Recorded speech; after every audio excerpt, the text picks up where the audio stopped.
Tip of the day. YouTube கமெண்ட்ல கேட்ட ஒருத்தவங்களுக்காக நான் டிப் சொல்ல போறேன். எல்லாருக்குமே ரொம்ப ரொம்ப தேவைப்பட்ட டிப்ஸ் ஃபேஸ்க்கான டிப். என்னன்னா எல்லாருக்குமே இருக்கிற ஆசைனா ஃபேஸ் ஃபுல்லா ஈவன் டோனா இருக்கணும். ஏன்னா நிறைய அன்ஈவன் டோன்ஸ் இருக்கும். ஏன்னா வெயில்ல போறவாசி ஃபர்ஸ்ட் எக்ஸ்போஸ் ஆகுறது நெத்தி. ஸோ நெத்தி டேனா இருக்கும். இங்கெல்லாம் பிக்மெண்ட்ஸ் நிறைய பேருக்கு இருக்கும். அப்பர் லிப்ஸ்ல ஜா லைன்ஸ்ல பிக்மெண்ட்ஸ் நிறைய பேருக்கு இருக்கும். ஸோ இதெல்லாம் ஈவன் பண்றதுக்கு கன்சிஸ்டன்டான ஒரு ரெமெடி. அதாவது கன்சிஸ்டன்டா பண்ணிட்டே இருக்கிறப்ப ஒரு நல்ல ரிசல்ட் தரக்கூடிய ஒரு சிம்பிள் ரெமெடி சொல்ல போறேன். இதுக்கு தேவையான பொருள் ரொம்ப ரொம்ப சிம்பிளா ரெண்டு தான். Aloe vera gel and beetroot powder.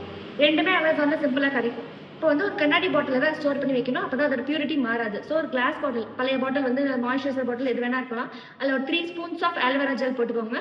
அதில் நல்ல பெரிய ஸ்பூன்ல 1 ஸ்பூன் ஆஃப் பீட்ரூட் பவுடர் ரெண்டையுமே மிக்ஸ் பண்ணிட்டு ஃப்ரிட்ஜில் வச்சுட்டு டெய்லி குளிக்கிறதுக்கு முன்னாடி ஃபேஸ் ஃபுல்லாக அப்ளை பண்ணிட்டு ஒரு 15 மினிட்ஸ் விட்டுட்டு குளிச்சிருங்க.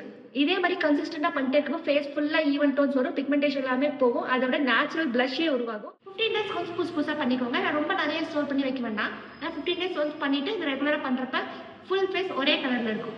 ஸோ இதே மாதிரி உங்களுக்கு ஏதாவது டிப் வேணாலும் கீழே கமெண்ட்ல கேளுங்க. நான் அடுத்த வீடியோவை கண்டிப்பா போடுறேன். தேங்க்யூ.